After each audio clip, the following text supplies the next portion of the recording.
오늘은 무슨 얘기를 할까요? 어제 많은 얘기를 했으니까 오늘 좀 쉴까?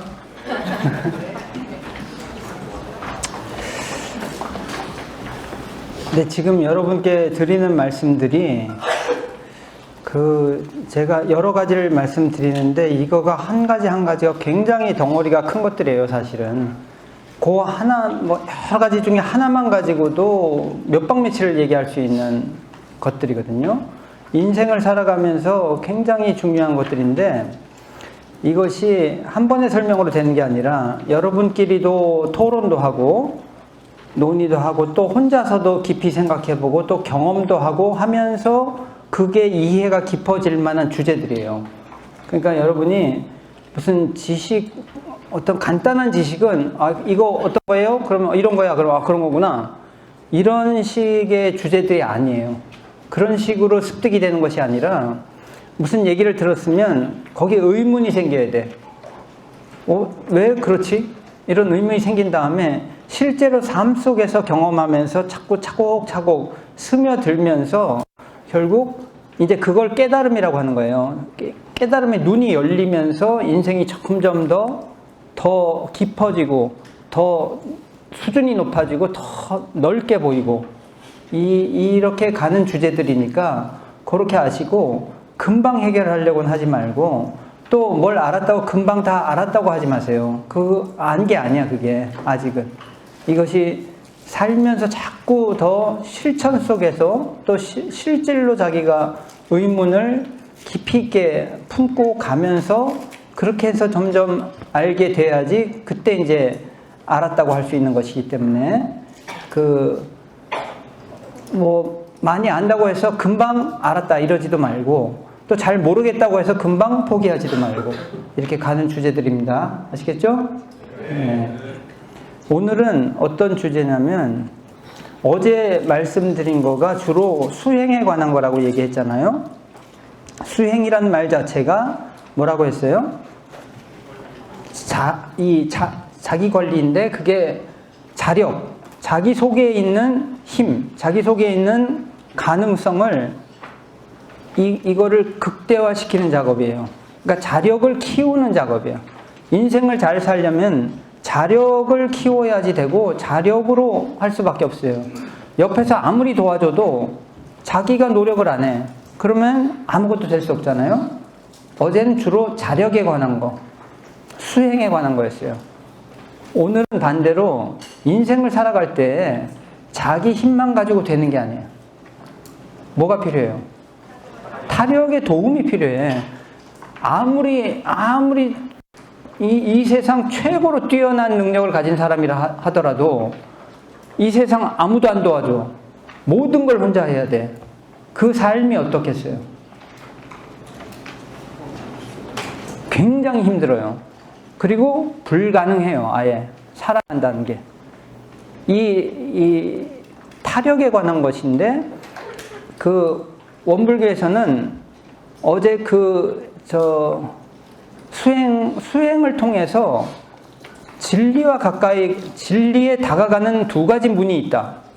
두 가지 길이 있고 문을 열고 나가서 그 두 가지 길을 밟아 나가는데 하나가 수행문이고 오늘은 신앙문이다. 그러니까 신앙, 수행 이 두 가지 길을 밟을 것을 얘기하고 있어요. 그러니까 신앙은 타력의 힘을 입는 것이고 수행은 자력을 무한신장시키는 그런 것이 수행이에요. 신앙과 수행 둘 다 필요하다. 그래서 이 세상에는요, 여러 종교가 있는데 자력 위주의 종교, 즉 수행 위주의 종교가 있고요. 종교가 반대로 신앙 위주의 종교가 있어. 이건 타력 위주의 종교예요. 타력에 온통 바쳐가지고 그 타력을 힘입어서 자기의 인생 문제를 해결하려고 하는 것. 그리고 자력 위주의 종교는 그런 거에 기대지 않고 내 속에 있는 그 가능성을 발견하고 무한신장시켜서 극대화해서 자기 구원의 길을 얻게 하는 이런 것이 있어요. 대표적인 자력 신앙, 자력 종교가 불교라고 할 수 있고, 이쪽 동양 쪽에서는. 그리고 타력 위주의 종교가 서양에서 주로 유일신 종교들, 그 기독교가 있고 또 뭐 이슬람이 있고, 이런 거는 타력의 힘을 입어서 신앙의 힘으로 이것을 극복하려고 하고, 원불교에서는 자타력 병진 신앙을 강조해요. 자력과 타력이 병진해야 된다. 이 인생이 제대로 되려면. 그래서 신앙 수행 두 길을 같이 밟아가야 된다. 이렇게 얘기를 하는데, 여기 좀 상당히 깊은 뜻이 있어요. 우리가 믿음이라고 하는 단어, 믿음, 뭐 신앙, 이런 얘기를 할 때, 특히 이제 뭐 현대인들이 상당히 거부감을 갖는 경우가 많이 있어요. 특히 합리적인 사고 방식을 가지고 합리적인 그 인생을 이제 개척하려고 하는 사람들이 굉장히 경계하는 게 어떤 믿음, 뭐 신앙, 막 이런 것인데, 요건 우리가 잘 이해를 하고 넘어가야 되는 게, 믿음이라고 하는 거가 나쁜 것이냐 이렇게 생각하면 안 되고, 왜냐하면 모든 사람의 삶의 이 기본 베이스가 믿음이에요. 이것이 없으면 삶이 무너지게 돼 있어요. 근데 이걸 이해를 잘해야 돼. 거부감을 가지는 경우는 뭐냐면, 제가 볼 땐 그래. 맹신에 빠진 사람들, 막 이런 걸 보고 굉장히 놀랬어. 그리고 굉장히 반감을 가지게 됐어. 그러니까 이건 마치 뭐 같으냐면, 자동차 타고 교통사고 난 걸 본 거예요. 그래서 차는 타면 안 되는 거구나 이렇게 생각하는 거랑 비슷한 거예요. 차는 타야 되는데 사고 안 나게 조심해서 타야지. 믿음은 정말 잘 가져야 되는데 맹신에 빠지지 않도록 조심해서 요것을 잘 이해해야지 우리 인생에서 굉장히 중요한 걸 도외시하지 않을 수가 있어요. 굉장히 왜냐하면 사람들이 어떤 크고 작은 결정을 하고, 어떤 길을 갈 때도 일로 갈까 하면서 이렇게 결정을 다 하잖아요. 그런데 모든 걸 잘 따져서 결정을 하지, 합리적으로. 근데 결국은 어떤 결정을 하냐면 자기 믿음이 가는 쪽으로 결정해. 자, 한참 고민하다가 이쪽이 더 믿음이 가. 그러면 그쪽으로 가는 거지. 이것이 계산만으로 되는 세계가 아니에요. 우리 인생이라고 하는 거는. 한번 잘 보면요, 결국은 자기 믿음이 가는 쪽으로 간다니까. 그러니까 이 얘기는 뭐냐면은, 우리는 믿는 대로 살고 있어요, 지금 사실은. 근데 그거를 워낙 기본적으로 그러고 있기 때문에 인지를 못하는 거예요. 그래서 지금 드리고 싶은 말씀은 뭐냐면, 믿음이라는 것처럼 중요한 게 없어. 그러니까 이 믿음이, 건강한 믿음 체계를 가지는 게 우리 인생에 굉장히 중요하고 우리 행복의 길에도 굉장히 중요해요. 이상한 믿음을 가지고 있어. 그러면 그 인생이 아마 그냥 혼란에 빠지고 다 무너지게 돼 있어요. 그러니까 여기서 중요한 거는 우리가 믿음을 어떻게 가져야 되는가 하는 거를 잘 알아야 되지, 믿음을 그냥 도외시하면 그게 이제 더 이상한 믿음으로 빠질 위험이 있어요. 자기가 그러고 있는데도 그런 줄도 모르는. 그러니까 요 믿음이라는 거에 대해서 잘 알아야 되고, 아까 말한 것처럼 조심해야 될 두 가지가 있는데, 그게 뭐냐? 첫째가 아까 말한 맹신병. 이게 병이에요, 병. 병에 걸리면 안 돼. 그냥 맹신병에 걸리면 뭐 이상한데도 그냥 막 믿어버려. 그래갖고 인생이 무너져요. 근데 또 하나 조심해야 되는 게 불신병. 불신병은 안 믿어. 우리가 그러잖아. 너 속고만 살았냐고, 어떻게 그렇게 안 믿냐. 그렇게 안 믿어갖고는 삶을 살 수가 없어요. 그런데 아니, 그 정도는 믿어야지 삶이 이제 되는데 아무것도 안 믿어. 그럼 이것도 병이라니까? 이 두 가지, 너무 안 믿는 것도 병이고, 말도 안 되는 것도 그냥 다 믿어버려. 그것도 병이에요. 그러니까 이걸 조심해야지 건강한 믿음을 가질 수가 있다. 이게 이 믿음이란 건 우리 삶에서 굉장히 중요하다. 이렇게 이걸 일단 아셔야 되고, 그럼 뭘 믿어야 되냐고.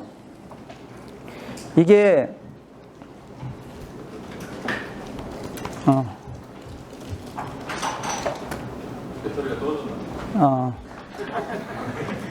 지금 말하면 안 되나 봐, 지금. 이 진리가 계시를 내렸어요, 지금. 좀 쉬었다 말하라고.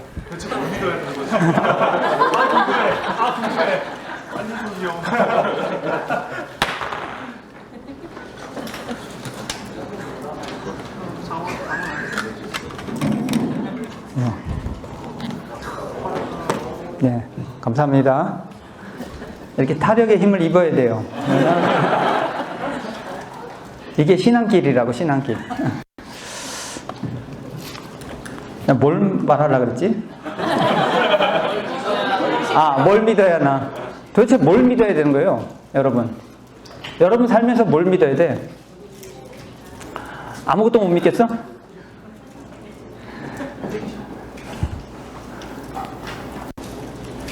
믿어야 될 걸 믿어야 되겠죠.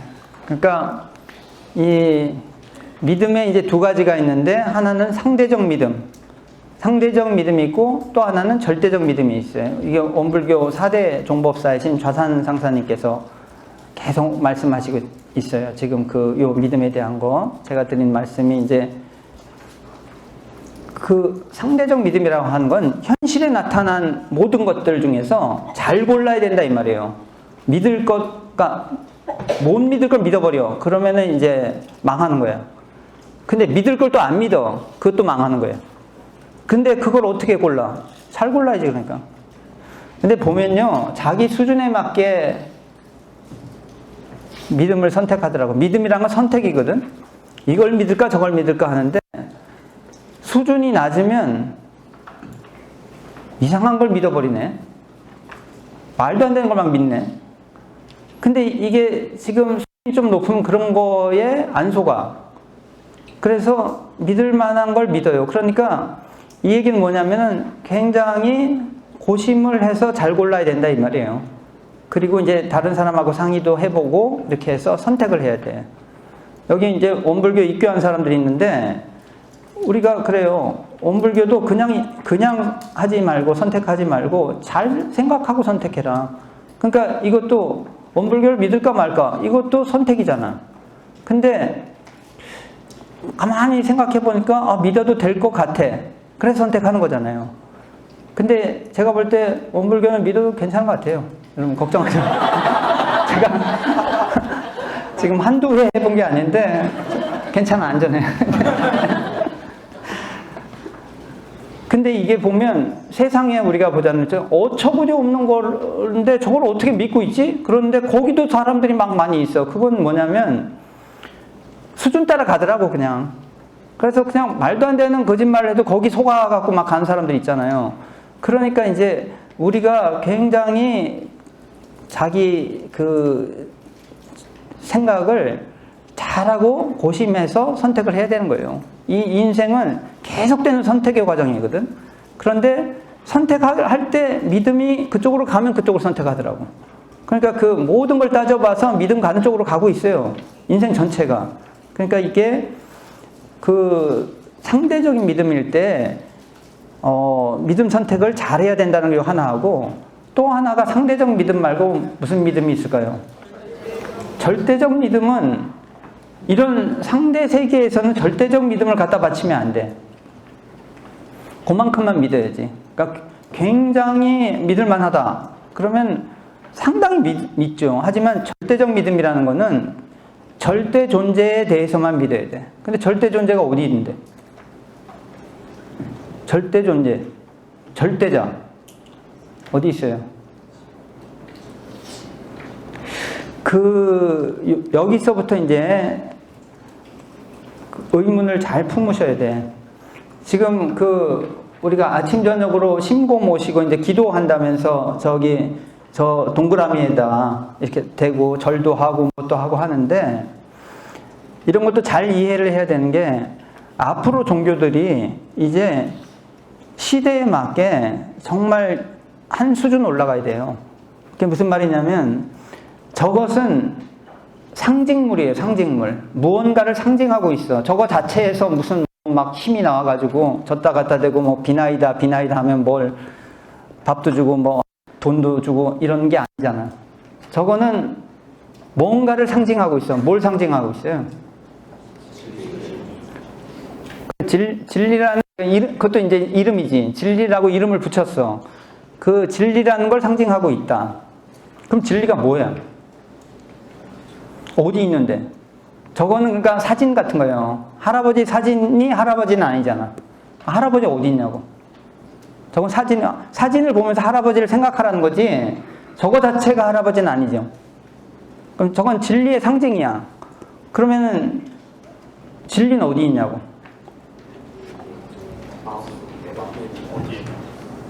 이것을 이제부터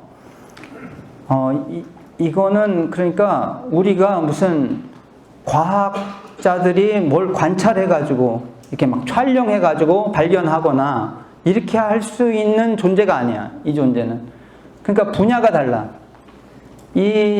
지금 저 진리를 아는 거는 우리 인간이 가진 능력 중에 어떤 논리 능력 가지고 도달할 수 있는 곳이 아니에요.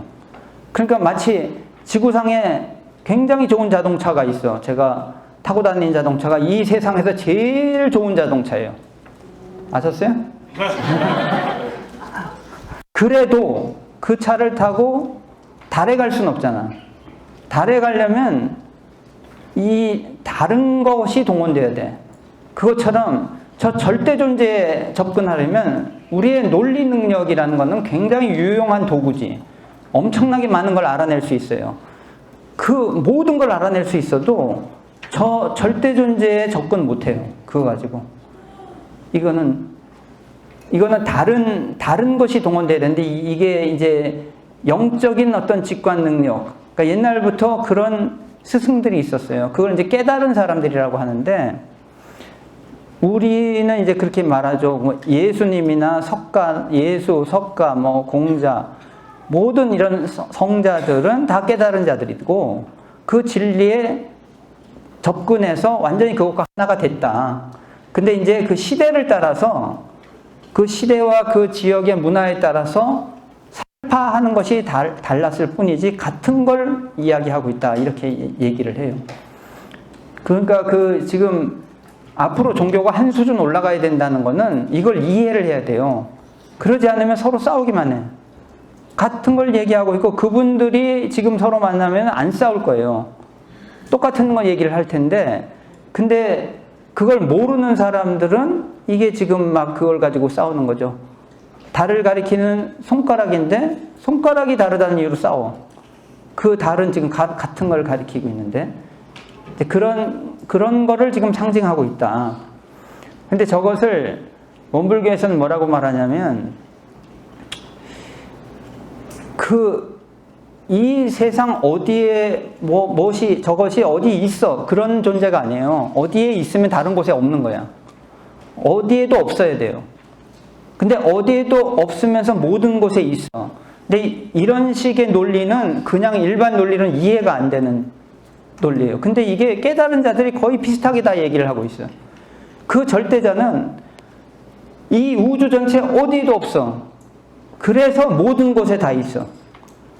그리고 모든 곳에 다 있으면서 모든 것을 다 관장하고 있고 모든 걸 다 운행하고 있다.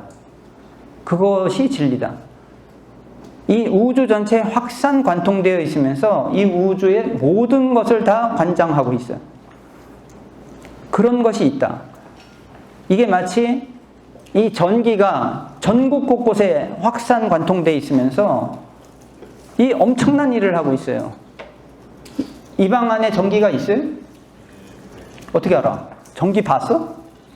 전기를 봤냐고, 전기 자체를. 못 봐놓고 무슨 여기 있다 그래. 어떻게 알아? 전기가 이 방 안에서 있는지. 이게 다 전기로 된다는 걸 아는 사람들은 들어오면서 아, 여기 전기가 있구나 이렇게 아는데, 그런 걸 모르는 사람은 그런 게 어디 있어. 관념적인 얘기를 하지 좀 사실적인 얘기를 하지 않고. 그건 네 생각 아니냐고. 전기 본 적도 없잖아. 진리라는 것도요, 진리 자체를 볼 수가 없어. 근데 이게 뭐예요? 전기의 작용을 보는 거잖아요. 작용을 보고 이 시계도 이게 이 속에 뭐가 있어서 이렇게 되는 거예요. 이것도 이 전기 없으면 안 되는 거예요, 전부 다. 제가 들고 있는 마이크 등 전기가 딱 없어지니까 아까 바로 소리가 안 나잖아. 그러니까 이게 막 소리가 크게 들릴 때 이미 아, 전기가 지금 작동하고 있구나 알 수 있듯이, 아는 사람은 그렇게 알아. 근데 모르는 사람은 뭔 자꾸 전기 얘기를 하냐. 실질적으로 마이크는 그냥 키면 이렇게 소리 나오는 거 아니야? 전기가 어딨어? 마치 이와 같은 대화를 우리가 하고 있는 거예요. 성자들은 이 모든 작용이 다 진리의 작용인데, 그걸 모르는 사람들은 무슨 이렇게 관념으로 만들어낸 뭔 소리를 하냐. 진리가 없으면 지금 제가 지금 한마디도 못해. 여러분 듣고 앉아있는 것도 다 진리가 있어서 이 작용이 되는 거라니까요. 근데 우리는 너무 모르니까 아, 이거야 당연한 거 아니냐고. 진리가 없어도 되는 거 아니냐? 그런데 없으면 안 되는 거라니까요. 요 화두를 여러분이 좀 품고 있어야 돼요. 이게 논리로 도달할 수 없는 세계인데 그 깨달은 자들이 우리한테 가르쳐 준 거. 이거가 전문 분야가 다른 거예요. 우리가 과학 쪽에서도 아주 전문가가 얘기하면 잘 이해가 안 돼도 일단 믿잖아요. 과학에서도 이상한 소리가 많아요. 지구가 둥글대요. 되게 이상했어, 나 초등학교 때. 아, 지구가 둥글면 이 위에 있는 사람 괜찮지, 이 밑에 있는 사람 어떻게 안 떨어져 주냐고. 초등학교 2학년 때인가? 그게 진짜 이해가 안 됐어. 말이 안 되는데. 근데 지금 생각하면 어때요? 그 말이 안 된다고 생각하면 그게 말이 안 되는 거예요. 그 위아래가 어디 있으면 그것이 왜 떨어져야 됐는데. 근데 그런 것처럼 우리가 진리에 대한 이해가 아직 미성숙의 단계에 있어. 그러니까 지금 이거를요, 전문 분야가 다르다는 걸 알고 이걸 이해할 줄 알아야 돼요. 이 신앙의 대상이라고 할 때는 그 진리 자체를 믿어야지 이상한 걸 믿으면 안 된다 하는 게 이제 엄불교에서 얘기를 하는 거예요. 그래서 그 진리 자체를 우리가 믿는 수준까지 올라가면 종교 간에 싸울 것도 없어요. 다 같은 거를 이야기하는데 단지 선의의 경쟁은 필요해. 마치 음악대학이 많아. 그런데 다 같은 음악을 추구하지만 이쪽에서 더 잘 가르칠 수도 있고 저쪽에서 또 장단점이 있을 수도 있고, 그런 선의의 경쟁을 해서 이쪽은 더 노력하고 저쪽은 더 분발하고 이렇게 해야 되는, 이게 이제 수준이 올라가는 거예요. 근데 수준이 낮을 때는 뭐냐, 저기는 음악도 아니야. 그냥 절로 가면 무조건 아니야. 여기 오면 그냥 막 무조건 다 돼. 이게 지금 굉장히 수준 떨어지는 그 시대를 오래 살았어요, 우리가. 이제 앞으로의 시대에는 모든 종교 이 가르침들이 그렇게 가면 안 돼요. 이것이 실질로 들어가야 되는 것이지.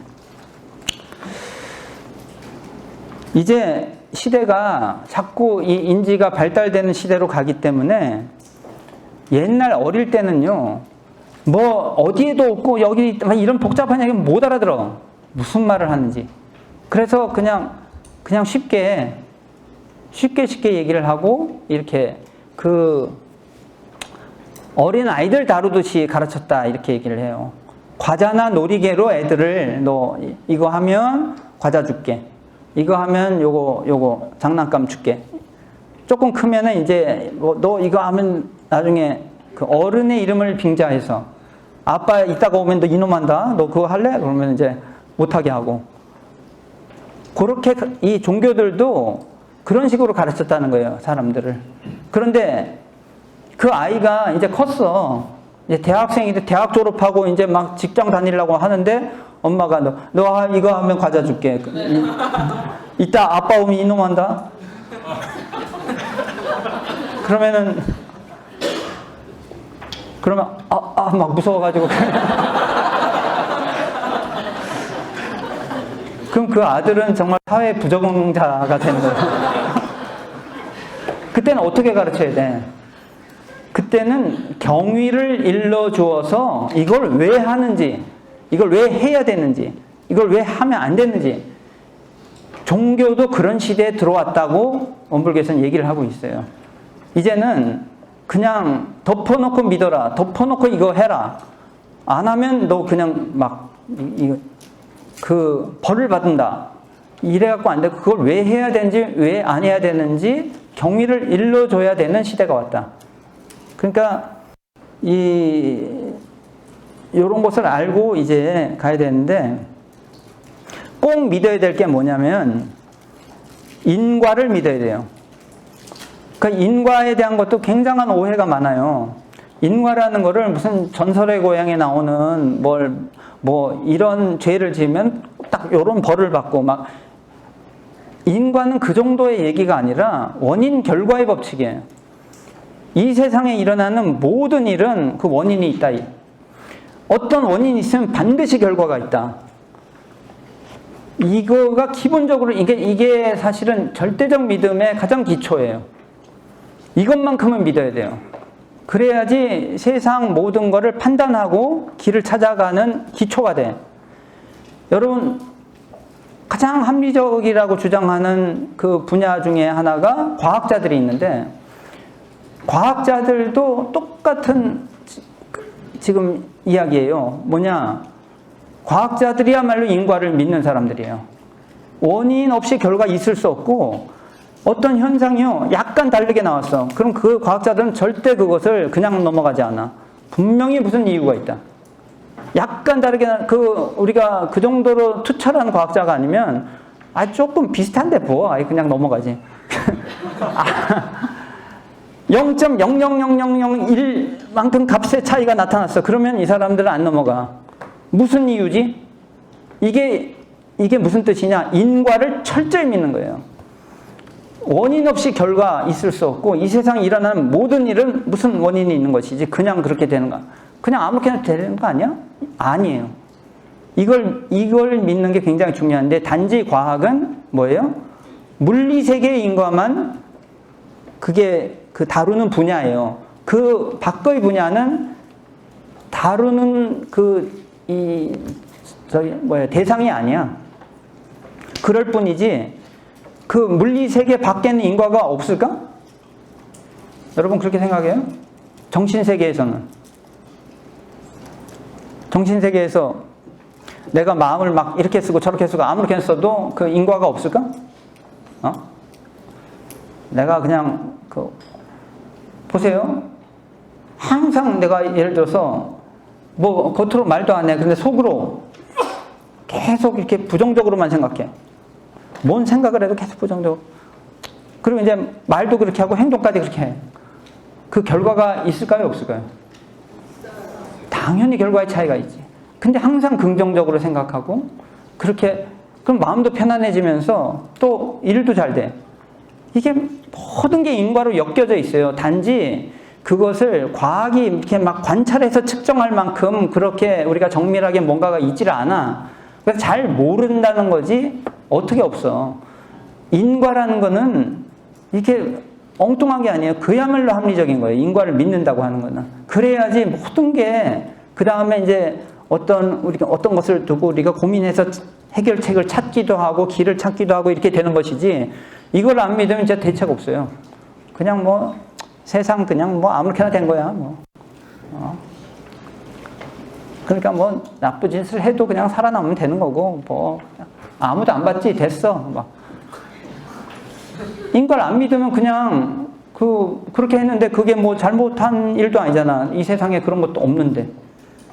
그러니까 중요한 거는 인과를 믿는다는 것, 그리고 그 진리가 있음을 믿는다는 게, 이게 같은 얘기예요 사실은. 어떻게 보면 저 진리는요, 그 절대자라고 하는 거는 이 세상 어딘가에 딱 하니 이렇게 폼 잡고 딱 서서 수염 기르고 이렇게 해서 내가 다 알아, 니들 다 봤어, 너 벌 받아 막 이렇게. 그렇게 하는 존재가 없다고. 그렇게 하는 존재가 없는데 진짜 무서운 건 뭐냐면 그거보다 더 완벽하게 결과를 주고 있다는 거예요. 그 인과가 있다 하는 얘기는 뭐냐면 그런 존재가 없는데 이 세상 모든 곳에서 그야말로 그렇게 관장하고 있어요. 여러분 뭐 먹으면 결과의 차이가 작게라도 있을까 없을까? 오늘 아침에 뭐 먹었어요? 죽, 바지락죽, 고구마. 알았어, 그만 이제. 그럼 바지락죽을 먹은 거하고 다른 죽을 먹은 거하고의 차이가 있을까요, 없을까요? 작게라도 있겠죠. 아침을 뭘 먹었냐에 따라서 차이가 있게 돼 있어. 이걸 도대체 누가 계산하는 거야, 이거? 그럼 점심 먹은 거는? 점심 먹은 거는 반영이 될까요, 안 될까요? 저녁은? 어제 먹은 건? 그저께는? 한 달 전에 먹은 건? 순간순간 다 반영이 되고 있어. 그러니까 이게 수염기랑 할아버지가 이렇게 보고 하는 것보다 더 완벽해. 모든 게 하나도 빠지질 않아. 아무도 안 볼 때 먹은 건.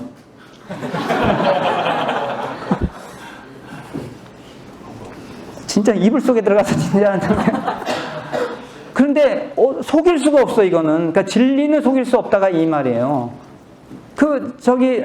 의사한테는 내가 나 안 먹었어요. 속일 수 있지. 진리는 어떻게 속여? 자기가 그거 한 걸 그대로 다 반영하고 있어요. 그래서 지금 이 원불교에서 뭐라고 하냐? 먹은 것만 그러면은 우리 그 삶에서 차이가 나요? 먹는 것 말고, 뭐, 행동하는 거, 뭐, 운동을 했는지 안 했는지, 휴식을 취했는지 안 취했는지, 일을 제 시간에 했는지 안 했는지, 크고 작은 모든 일거수일투족이 다 모든 게 반영이 돼서 시시각각 원인 행위로 작용을 하고 결과는 언제 나타나? 시시각각 나타나요. 지금 나타날 결과 지금 나타나고 내일 하루 걸릴 거 내일 나타나. 일주일 걸릴 거는 일주일 뒤에.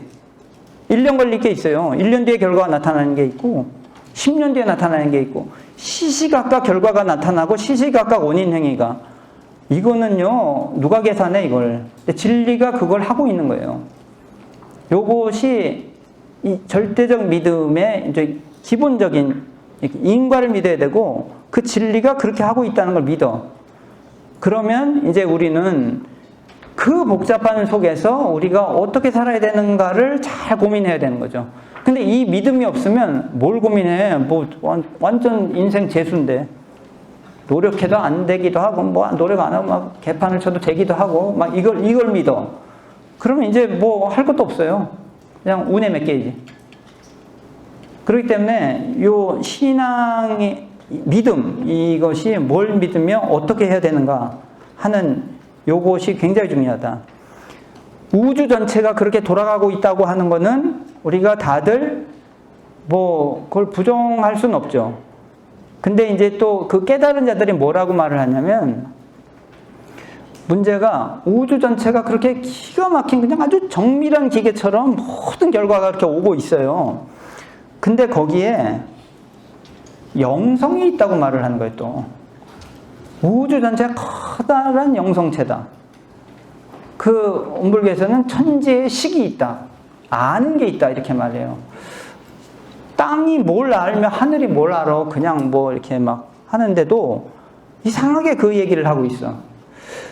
이것도 이게 그만한 그 전문 분야의 최고봉에 오른 사람이 말할 때는 귀 기울여서 화두로 갖고 있어야 돼. 화두로 갖고 있다는 거는 어떤 의문사항으로 품고 있어야 돼요. 진짜 그런가? 그런 게 있나? 그것이 이게 굉장히 중요한 포인트가 돼요. 그러니까 저 상징물을 보면서 전체에 이제 퍼져 있는 그 진리가 그 작용을 하는데 그것이 아는 것이 있어요. 근데 이제 사람이 아는 것처럼 이렇게 해서 너 이렇게 나한테 잘해줬지? 뭐 어떻게 하지? 이걸 이제 분별 식심 이렇게 말하는데 이런 건 없어. 이런 건 없는데 그런데 이 알아가지고 반응하는 그게 있단 말이에요. 요게 이제 무서운 거예요. 세상을 그래서 그렇게 호락호락 보면 안 돼. 그래서 이게 자기가 잘못했으면 참회도 할 줄 알아야 되고, 반성도 할 줄 알아야 되고, 고칠 줄도 알아야 되고, 죄송해 할 줄도 알아야 되고, 그렇게 하는 것이 여기서 나오는 거예요. 그러면서 사람의 감성이라는 게 수행만 하는 사람들이 감성이 약해져. 기계 같아. 되게 차가워. 자기 관리 잘하는데 되게 차가워. 이쪽에 그 신앙문은 뭐냐면은 바깥쪽과의 이 관계를 잘하는 거예요. 그래서 그 타력의 힘을 얻고 그 믿음을 가지고 거기에서 이게 이쪽 감성 영역이에요. 그래서 사람이 잘 살아가려면 이 두 가지가 다 필요하다. 여러분, 제가 진리 얘기하고 절대 존재 얘기하고 막 하니까 좀 머리 아픈 사람들도 있을 거예요. 그죠? 이게 아까 말했지만 우리가 평소에 이 논리 구조를 이용해서 뭐든지 파악하고 지식을 습득하던 사람들이에요. 우리가 다. 그런데 그렇지 않은 거를 다른 걸 통해서 터득해야 되는 거가 딱 들이밀어지니까 이게 당황할 수밖에 없어.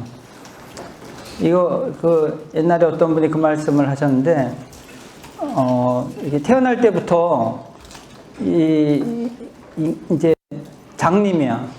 그래가지고 흰색이 뭐냐 도대체, 흰색이란 게 뭐냐, 지금 이거를 이해를 못해. 그래가지고 어떤 사람이 하얀 눈을 퍼다가 이게 흰색이라고, 그러니까 이렇게 이 사람이 만져보고, 아, 이게 차가운 거구나. 그러니까 아니, 그 차가운 흰색이 아니고 차가워도 흰색이 아닐 수 있다. 그러니까 뭐냐고 도대체. 그래갖고 이제 하얀 강아지를 이렇게 딱 이게 흰색이다. 그러니까 이렇게 부들부들한 거? 아, 알았어. 아니, 그게 아니다.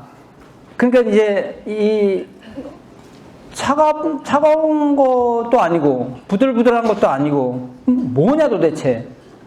이런 갈등과 딜레마가 우리 사이에 있는 거예요, 사실은. 지금 이건 눈을 떠서 봐야지 알 수 있는 건데, 눈을 못 뜬 채로 이렇게 만져보고 어떻게 하려니까 계속 대화가 안 되는 거예요. 근데 이게 눈을 뜨는 그 행위가 뭐냐? 그 화두를 든다 그래, 불교에서. 의문을 품어. 의문을 품고 이게 상당히 이제 오랜 기간 이렇게 연마도 하고 또 실제 생활 속에서 이렇게 하다 보면 이게 눈이 조금씩 떠져서 결국 그 보이는 세계, 이게 이제 깨달음이라고 하는 것이거든요. 요게 우리가 이 깨달음의 길을 가는 사람들이 모인 곳이기 때문에 이게 금방 이해가 되지 않는다고 해서 뭐를 이렇게 막 그걸 도외시하거나 아니면 포기하거나 그럴 게 아니에요. 그거는 원래 그런 주제예요. 그냥 그 정도로 아시면 돼. 그리고 이제 더 중요한 거는 지금 말할 거예요. 지금 말할 게 뭐냐? 이 세상이 아까 그냥 막 굴러가고 있는 게 아니라 아주 철저한 인과에 의해서, 원인 결과의 법칙에 의해서 모든 원인 행위가 시시각각 이제 결과를 나타내면서 하고 있다. 근데 여기에서 중요한 게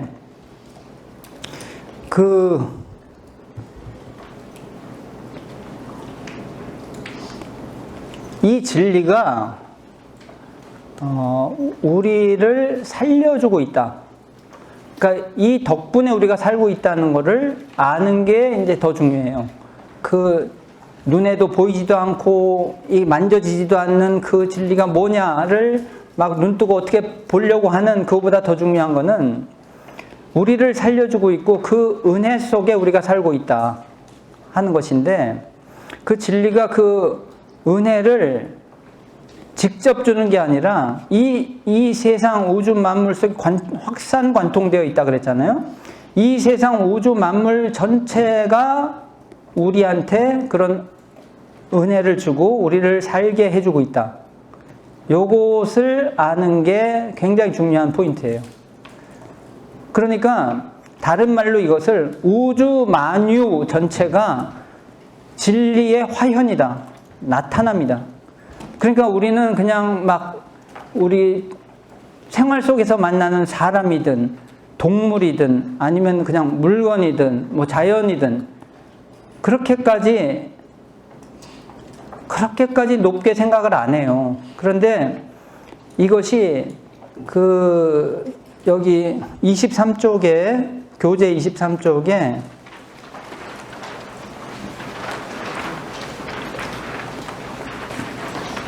맨 마지막 부분에서 바로 전 뭐라고 써 있어요? 처처불상 사사불공. 요게 이제 그 뜻이에요. 이 세상 모든 것은 진리에 나타납니다. 그 진리의 작용이며 진리가 나타난 거야. 처처불상이란 말은 모든 곳, 모든 곳에 불상, 이제 부처님이 있다. 즉 우리가 눈으로 보고 있는 모든 것이 다 부처의 화현이다. 부처에 나타납니다. 진리에 나타납니다. 이 말이에요. 그러니까 여기서 중요한 건 인생을 살아갈 때 이 태도가 만나는 모든 사람뿐만 아니라 모든 대상에 대해서 경외심을 가지고 대해야 된다. 이렇게 얘기를 해요. 경외심이라고 하는 거는 경은 공경할 경자고 외는 두려워할 외자예요. 두려워한다 이거는 조심한다는 뜻이에요. 우리가 처음 만난 사람한테는 조심하죠. 근데 좀 친해지면 이제 점점 사라져. 그게 굉장히 많이 친해지면 없어져. 그래서 그냥 뭐 이렇게 막 조심하는 것도 없고 뭐 그냥 막 하다가 오히려 사이 나빠지기도 하는데, 정말 나보다 훨씬 어리고 나보다 약하고 나보다 지식이 없고 그런 사람도 우리가 경외심을 놓으면 안 된다. 그들도 다 이 진리의 화현이요, 이 부처님이다 이 말이에요. 요 기본 태도가 인생을 살아갈 때 요걸 믿어야지 대하는 태도, 인생을 대하는 태도 자체가 달라진다. 요게 이제 지금 중요한 메시지 중에 하나니까 요것도 화두로 가지고 있어야 돼요. 왜냐? 여러분 지금 제가 드리는 말씀 중에 이런 걸 이렇게 던져 놓으면 여러 가지 막 의문이 생겨, 질문이 생기고. 왜냐하면 이 세상이 진짜 막 그렇게 돌아가고 있나? 그리고 막 지금 처처불상이라고 했는데 어떻게 저 인간까지 처처불상에 들어가냐? 막 이런 것들이 있는데, 요것이 굉장히 여러 실제적인 상황 속에서 우리가 마음 공부를 하면서 또 같이 이야기도 하면서 조금씩 터득되는 세계예요. 지금 무슨 얘기를 하고 있는지. 그러니까 세상에서도요, 예를 들어서 굉장히 문제 학생을 선도를 잘 해갖고 선생님이, 그래서 이제 참 좋은 결과가 나타난 이렇게 막 사례들이 있잖아요. 그때 보면 첫 선생님의 태도가 그걸 결정했더라고. 그 학생을 저 인간 말종, 인간 같지도 않은 자식, 저놈을 어떻게 그래서 사람 만들지? 막 이렇게 접근하면은 실패해요. 그런데 그 사람의 행위와 말과 그럼에도 불구하고 저 사람의 인간으로서의 원래 가능성을 끝까지 믿어준 사람은 결국 그 사람이 그걸 발현하도록 만들어버리더라고. 근데 이게 그와 같은 거예요. 우리 눈에 진짜 아니다. 그래도 그 사람이 원래 이 부처임을 믿는 상황에서 시작을 하잖아요. 그러면 상황이 결국은 좋게 되는 쪽으로 가는 그 가능성이 열려버려. 근데 그러지 않으면은 아예 처음부터 가능성이 없어요. 그냥 막 그러다 말지. 요것도 굉장히 중요한, 지금 오늘 던져지는 거는 여러분이 좀 버거울 수 있지만 이걸 화두로 가지고 있으라 하는 거예요. 그거를 무시하지 말고, 또 이제 그냥 막 잘 이해 못하고 금방 와닿지 않는다 포기하지 말고, 또 화가 나기도 해요. 어떤 사람은 그게 말이 되냐고 주로 이제 많이 당했던 사람 같아. 그러면 이제 이런 말에 막 화가 나. 근데 이런 거를 잘 소화할 수 있어야지 인생이 진짜 깊어질 수가 있습니다. 그러니까 그렇게 아시고, 아까 이 처처불상인데 이 우주만유 전체가 우리를 살게 해준다. 그러니까 은혜를 주고 있다. 이것도 굉장히 중요한 메시지예요. 그래서 우리가 지금 보면은 감사일기라는 걸 쓰는 막 그룹들이 많이 있더라고. 이 세상에 뭐 종교 그룹이 아니라도. 그게 뭐냐면은 그 사람들이 뭘 하는 거예요? 감사일기 쓰는 거. 뭘 해? 해본 사람. 그 사람들이 뭐 하냐면 감사할 거리를 찾아. 그래서 작은 거라도 자꾸 써. 그 버릇을 해. 자꾸 그 버릇을 가지면 감사할 게 자꾸 생겨. 근데 이거는 거꾸로 말하면 뭐냐면 이 세상은 감사할 거 되게 많다는 얘기예요. 단지 우리가 안 보고 지나쳐서 그래. 그러니까 세상은 감사할 걸로 가득 차 있어요. 그래서 그런 노력을 하는 거는 굉장히 중요한 노력이에요. 왜냐하면 행복에 직결돼 있어. 감사할 것이 많은 사람이 행복해요. 원망할 것이 많은 사람이 행복할까? 그런데 이게 습관이에요. 원망하는 사람은 계속 원망할 거리를 찾아. 그래가지고 거기에 상당한 수준에 올라. 원망할 거리를 계속 찾으니까. 보통 사람은 근접을 할 수 없어. 그 수준에. 보통 사람은 야 여기서 원망할 게 어디 있어 하는 데서도 딱 찾아내. 그리고 그걸 부각시켜서 원망해. 그러니까 계속 우리가 뭔가를 계속한다는 게 어느 방향으로 계속하는지가 굉장히 중요해요. 우리 삶이 행복해지냐 불행해지냐는 사실 원망이나 감사에 거기에 달렸어요. 감사할 거리만 계속 찾은 사람은 이 사람도 수준이 올라가. 보통 사람이 볼 때 여기서 감사할 게 어디 있어 하는 데서도 찾아내. 그리고 그걸 부각시켜서 감사 생활을 한단 말이에요. 그러면 재밌는 건 거기서 끝나는 게 아니라 그 상황이 달라져요. 좋게 달라져.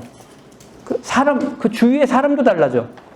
그러니까 우리는 내가 가진 상황이 원망할 게 너무 많아서 막 불행하고 힘들다고 막 이렇게 하는데 사실은 그거보다 더 반대인 경우가 많아요. 자꾸 원망하니까 원망할 거리가 자꾸 늘어나. 자꾸 감사하니까 원망할 거리가 많은데도 감사를 해. 자꾸 감사할 게 늘어나. 이게 중요한 인과의 법칙이에요. 그 감사할 걸 찾아서 감사하면 감사하고 보은까지 해. 감사하니까. 은혜에 보답을 해. 그러면 그 결과를 받아. 그거를 이제 요것이 이제 중요한데 깨달은 자는요, 보통 사람이 보지 못하는 것까지 발견한다 그랬잖아요. 그게 원불교에서 사은이라고 말을 해요. 사은. 이게 무슨 뜻일까? 4가지 은혜. 그러니까 이거는 정말 깊이 깨달은 자, 대각한 자의 눈에만 보이는 거예요. 보통 사람 눈에 안 보여. 보통 사람 눈에는 당연한 걸로 보이는데 깊이 깨달은 자의 눈에는 당연한 게 아니라 감사할 걸로 보여. 요것이 굉장히 중요한 이 포인트가 돼요. 요 작은 원불교 정전 여기 22쪽 찾아보세요.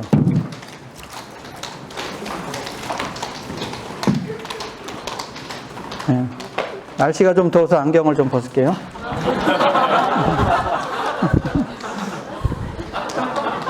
자.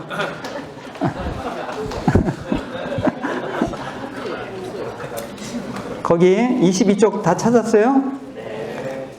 거기 맨 위에 뭐라고 써 있어요? 사은. 그 다음 제1절 천지은. 그러니까 사은 4가지 은혜인데 천지, 부모, 동포, 법률 4가지예요. 근데 천지은, 맨 첫 천지은, 천지피은의 강령만 함께 같이 읽어볼까요? 네. 천지피은의 강령.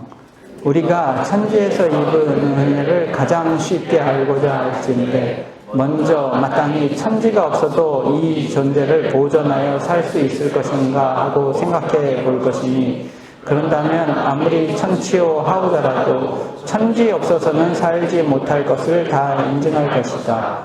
없어서는 살지 못할 관계가 있다면 그같이 큰 은혜가 또 어디 있으리요. 예, 여기까지만 일단 읽고 여기 지금 이해 못할 말은 없죠. 천치 하우자 이거는 이제 바보란 말이지. 바보도 다 안다. 뭘 알아? 아니 천지란 말은 천지 자연을 말하는 우주 자연을 말하는 건데 그거 없이 어떻게 살아요? 근데 여기서 이제 포인트가 뭐냐? 우리는 이거를 그렇게까지 감사하지 않고 살았어. 왜? 당연한 거 아니야? 그냥 이걸 뭘 감사해요? 그냥 당연히 갖춰져 있는 거지. 그런데 깨달은 자는 이게 당연한 게 아닌 거예요. 감사할 일이야. 왜? 여기 써 있어요. 이거 없으면 죽어요. 그러니까 보통의 사람은 처음 주는 은혜나 그 작은 은혜는 감사할 줄 알아.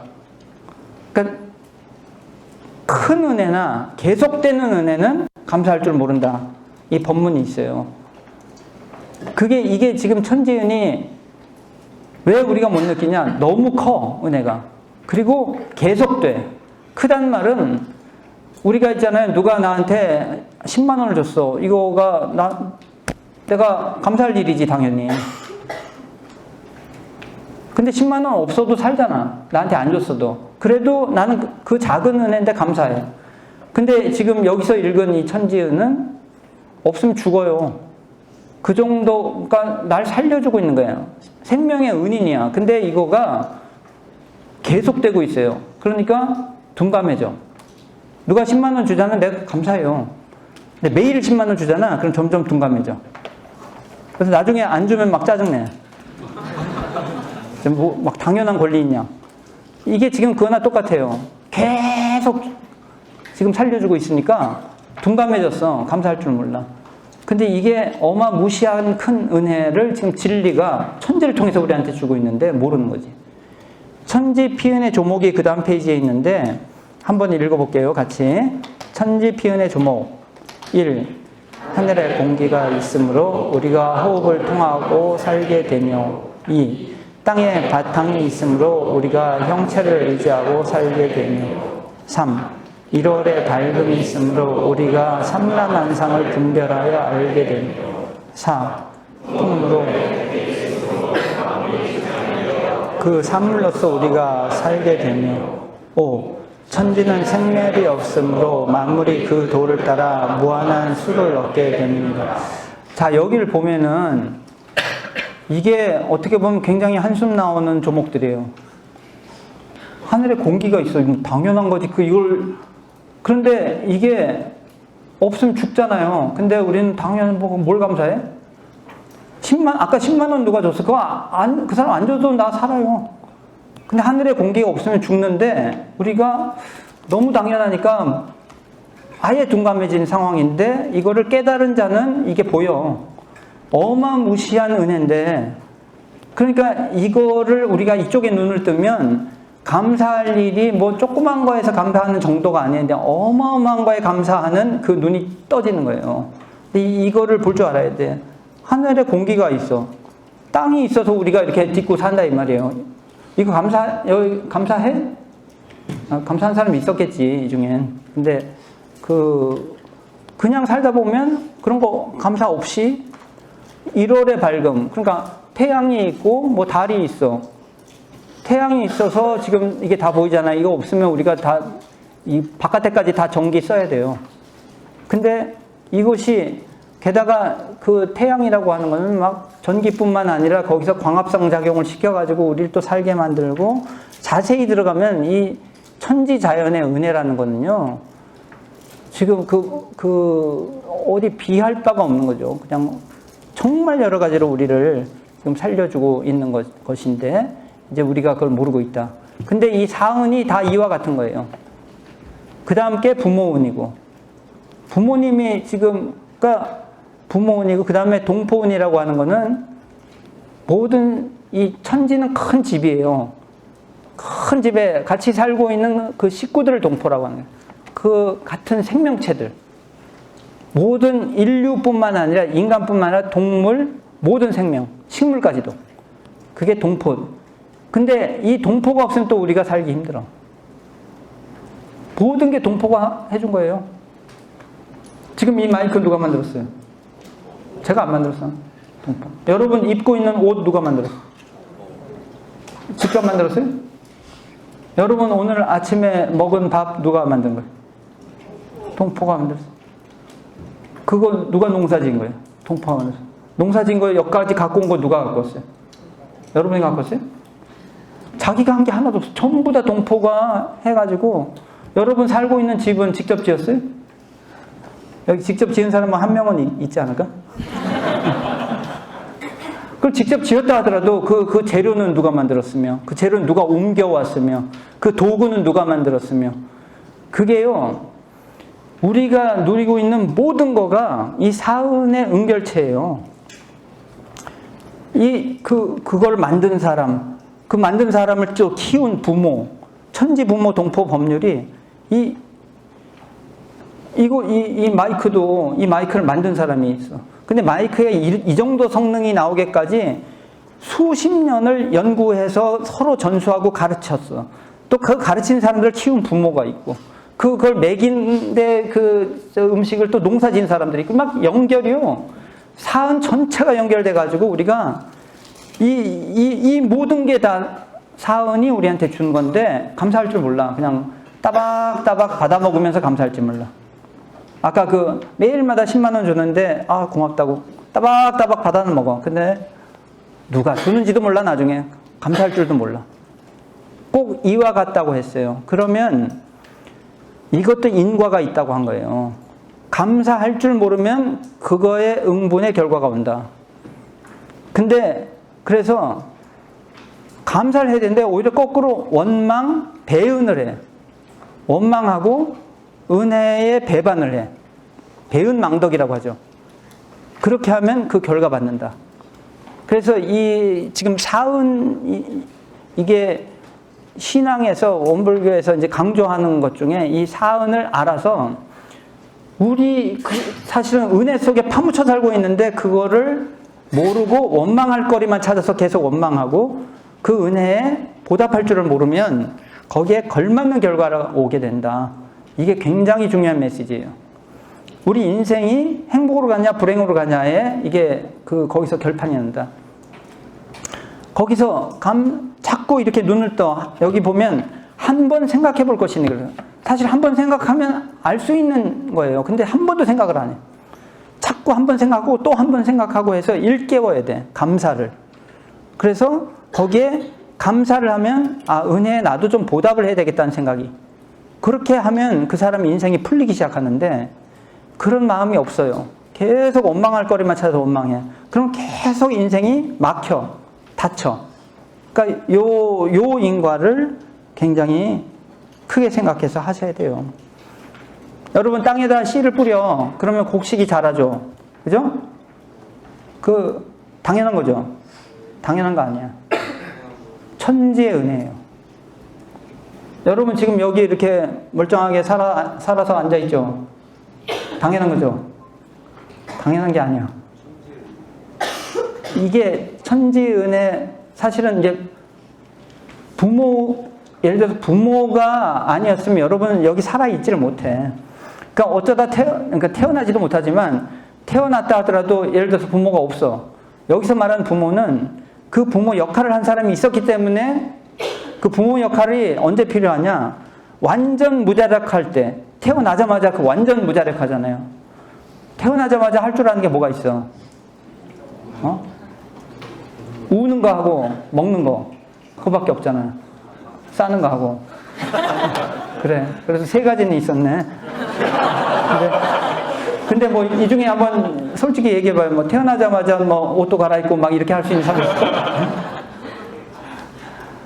그건 뭐냐? 가만히 놔뒀으면 죽었어요.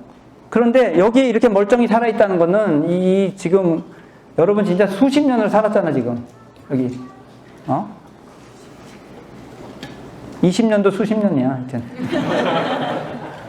이렇게 살아있다는 거는 누군가가 그 역할을 한 거예요. 그러니까 여러분이 그거 뭐 이렇게 하루 여러분 보살펴줬다고 그분한테 뭐 돈 줬어? 안 그랬잖아. 돈을 주지도 않고 아무것도 보답 안 하는데 끝없이 해갖고 그 상당한 기간을 누군가가 해줘서 여기 멀쩡히 살아있어. 이게 부모 운이야.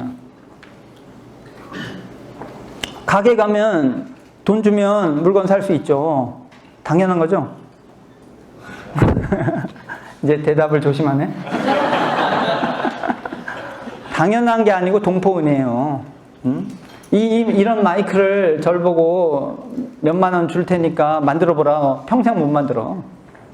그러니까 돈 주면 살 수 있는 걸 나는 정당한 대가를 치렀다고 생각하는데 그 정당한 대가 아니에요. 사은의 은결체라니까. 그거 자기가 어느 세월에 그 수십 년, 수백 년을 연구해서 그걸 만들어내겠어. 안경도 이와 같이 되는데요. 안경의 역사가 700년이래요. 700년 동안 그 노하우가 쌓여가지고 그걸 키우고 사은이 그것이 이 사은의 은결체들이에요. 전부 다. 이 책상, 의자 이런 것도 그냥 지 혼자 만들려고 그러면 못 만들어. 이런 식으로는. 굉장한 노하우가 쌓여서 서로 이렇게 한 거고, 집도 이렇게 짓겠냐고. 모든 게 이게 사은이에요. 이제 법률은이라는 게 있는데, 법률은도 우리가 이게 잘 생각하면 이게 보통 은혜가 아니야. 이 법률이라고 하는 거는 국가법도 있고, 우리 이 조직을 움직이는 규칙 같은 게 있어요. 그런 것도 다 법률에.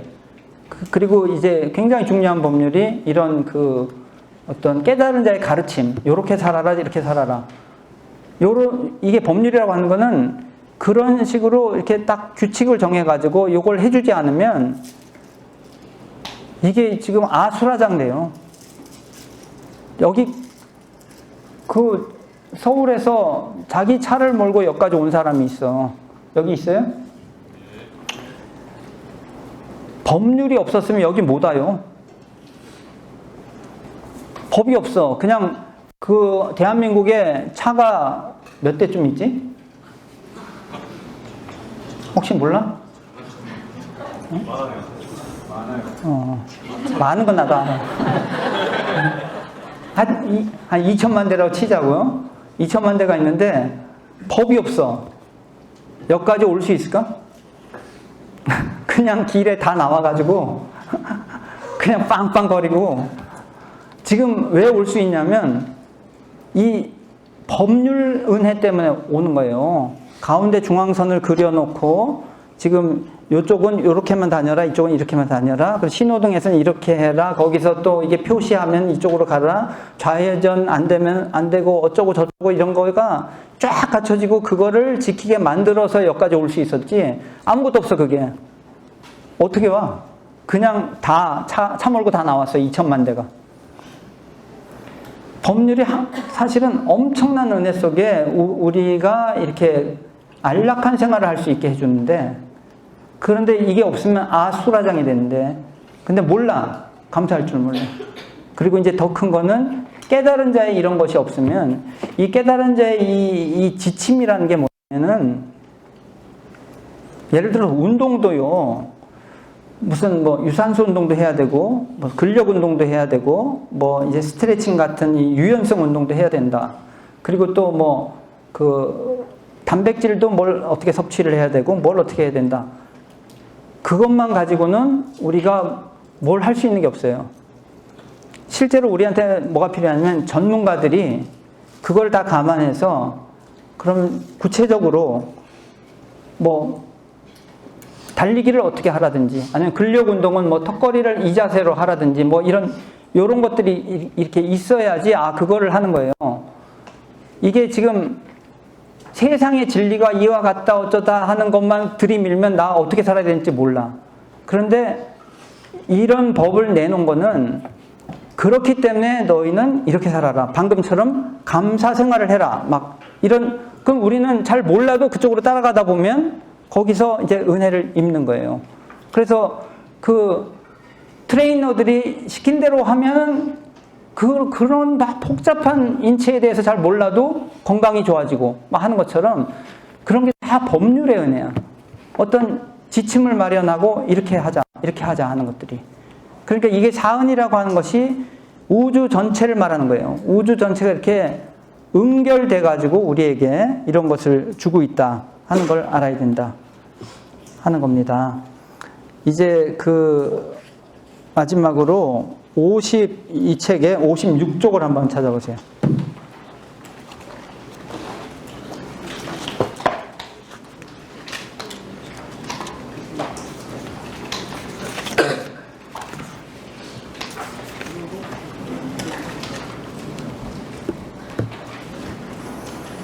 찾았어요? 네. 지금 오늘은 여러분께 이게 던져지는 것들이 하나하나 다 화두고 굉장히 큰 덩어리들이에요. 그러니까 금방 해결하려고 욕심 부리면 안 되고 계속 연마하고 실제로 연습하고 해서 그 다음에 또 만나서 얘기하고 해야 될 그런 큰 주제들인데, 이제 마치기 전에 또 하나 큰 덩어리를 줄 테니까 이것도 굉장히 여러분이 뭔가 막 상당히 좀 부담될 수도 있어. 하지만 제가 그거는 굉장히 중요한 주제고 여러분께 굉장히 유익한 주제니까 이제 같이 봅시다. 56쪽에 맨 밑에서 두째 줄, 네, 함께 읽어봅니다. 지은 보호는 우리가 천지와 부모와 동포와 법률에서 은혜 입은 내역을 깊이 느끼고 알아서 그 피인의 도를 찾아 보은행을 하는 동시에 원망할 일이 있더라도 먼저 모든 은혜의 소종례를 발견하여 원망할 일을 감사함으로써 그 은혜에 보답하자는 것이며, 예. 여기서 이제 그 어려운 말은 없잖아요. 천지와 부모와 동포와 법률 사은에서 은혜 입은 내역, 이렇게 큰 은혜, 우리를 살려주고 있는데 우리가 모르고 살아. 근데 그거에서 그러질 말고 자꾸 그거를 우리가 되새겨보고 생각해보고 해서 그거를 깊이 느끼고 알 정도까지 가라 이 말이에요. 그래서 그 보은행까지 가라. 근데 이제 그 뒤에 있는 말이 원망할 일이 있더라도 먼저 모든 은혜의 소종례를 발견하여 원망할 일을 감사함으로써 그 은혜를 보답하자는 것이며, 원망할 일이 있는데 어떻게 감사를 해? 요게 이제 또 하나의 포인트예요. 세상을 살다 보면 진짜 뭘 당하기도 하고 굉장히 막 안 좋은 일이 일어나기도 하고 막 그러잖아요. 그러니까 동포가 전체적으로 우리한테 은혜를 주는데 동포 중에는 이제 막 사기꾼도 있고 도둑놈도 있고 막 여러 가지 동포가 있잖아요. 그래서 이제 직접 당했어. 그러면은 부모도 마찬가지예요. 부모도 이제 부모의 은혜는 엄청나게 큰데 그래도 이제 디테일로 들어가서 하나하나 따지면은 어떻게 이 세상에 완벽한 부모가 어디 있어. 그러니까 막 이렇게 성격 따라 무엇 따라 그냥 막 실망할 일도 생기고 원망할 일도 생기고 막 그게 천지 부모 동포 법률 이제 다 그런 거예요. 다 그런데 우리는 뭐냐면은 이게 큰 은혜를 생각을 하라. 그러니까 이 원불교 2대 종법사님 말씀 중에 그 말씀이 있어요. 한 끼 밥에 채했다고 해서 그러니까 그게 아니라 맨 앞에가 뭐야?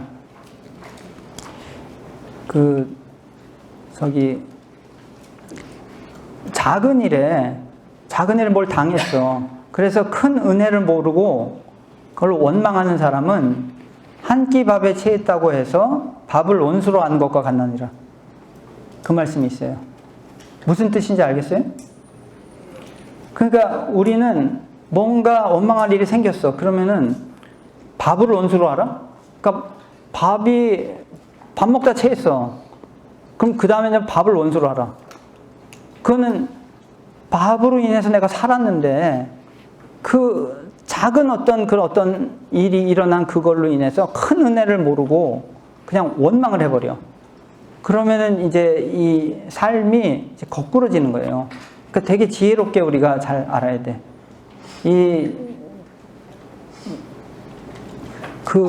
천지 부모 동포 법률 중에 동포 중에서도 그럴 수 있고 부모 중에서도 그럴 수가 있어요. 어떤 작은 그런 일들이 있어. 굉장히 나를 실망시키고 나한테. 그런데 이 큰 은혜를 생각하라는 거는 입은 은혜가 이건 비교도 안 될 정도로 크다 하는 것을 알면 거기에 그렇게까지 원망을 일으키지 않을 수 있다는 거니까 요것도 화두로 가지고 있어야 돼요.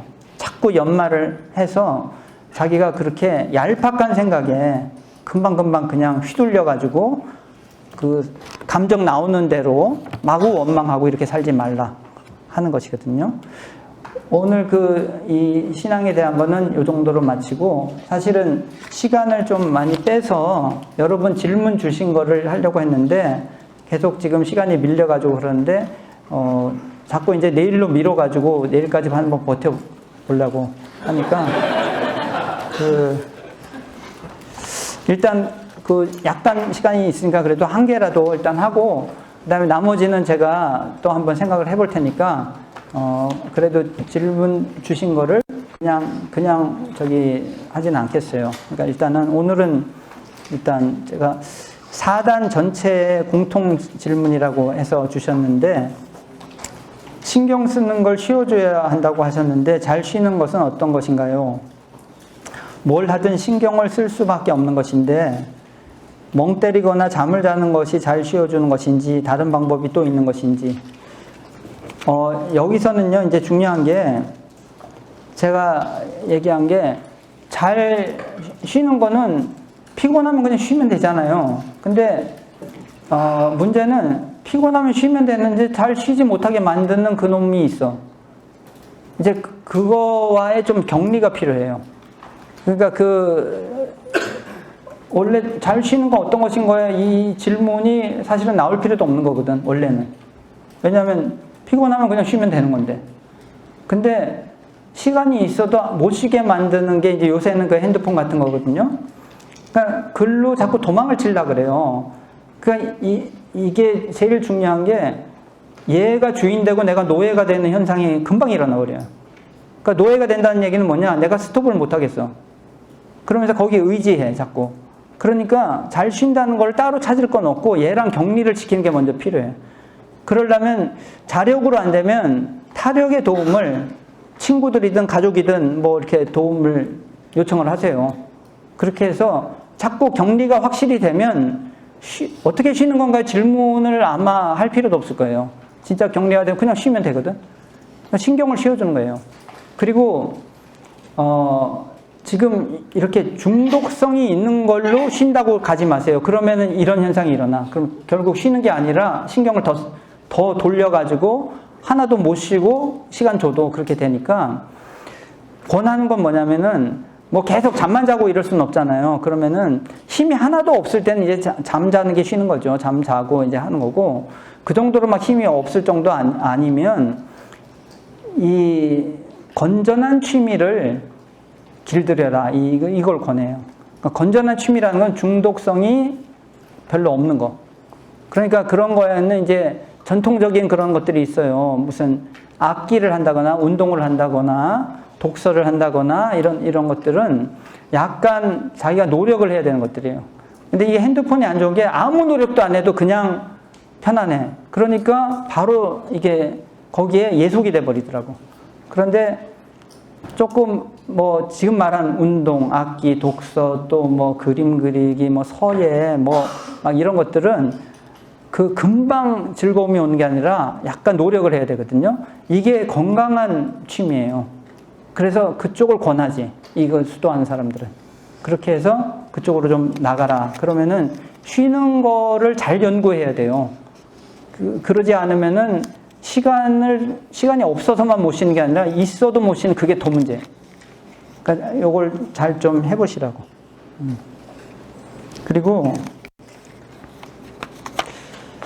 지금 3분 남았는데, 2분 남았는데, 하나만 봅시다, 그러면. 어떻게 진공으로 만들어요? 근데 어떤 초선자의 질문인데, 단장님이 대신 써주셨네. 방학에 11시에 기상하고 일어났을 때 바로 식사하지 않고 미루다 2시쯤 식사를 하는 패턴을 가지고 있습니다. 예정된 일정이 없을 때 최대한 미루는데, 그럴 때는 마음이 불편해지기도 하는데, 그럴 수도 있지, 미루고 할 수 있지 하며 생각하는데, 진공으로 만든다는 것, 털어버릴 것을 어떻게 털어버려야 하는지, 어떻게 진공으로 만들 수 있는지 설명을 듣고 싶습니다.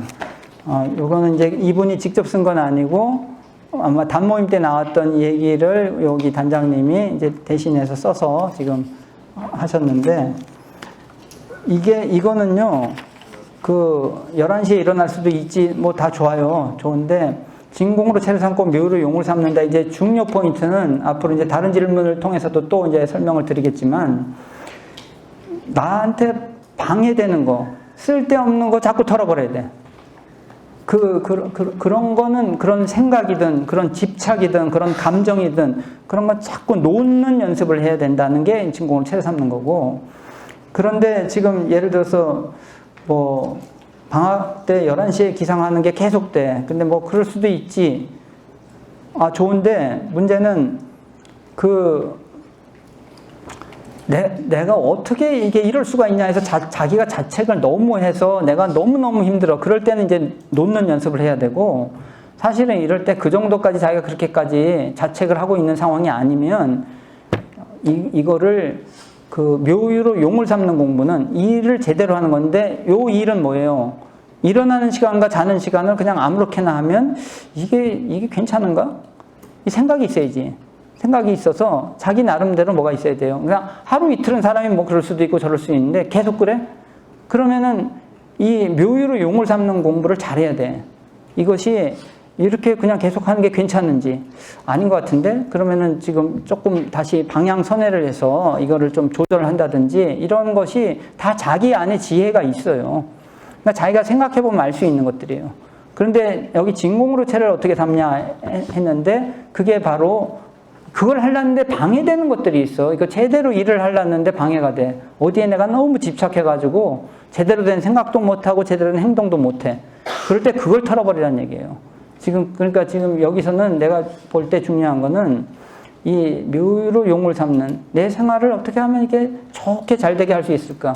내 습관이 너무 안 들어서 갑자기 강제로 하면 너무 힘들 것 같아? 그러면 중간 절충 단계를 밟든지, 아니면은 한번 큰 결심을 해서 탁 옮기든지, 며칠간은 그냥 이렇게 조금 있다가 한다든지, 그건 자기가 나름대로 할 수 있는 지혜들이 있어요. 그걸 개발하는 게 수행이에요. 계속 하면서. 그러니까 그렇게 한번 노력을 해보시라 하는 말씀을 드립니다. 예, 오늘 이상으로 마치겠습니다.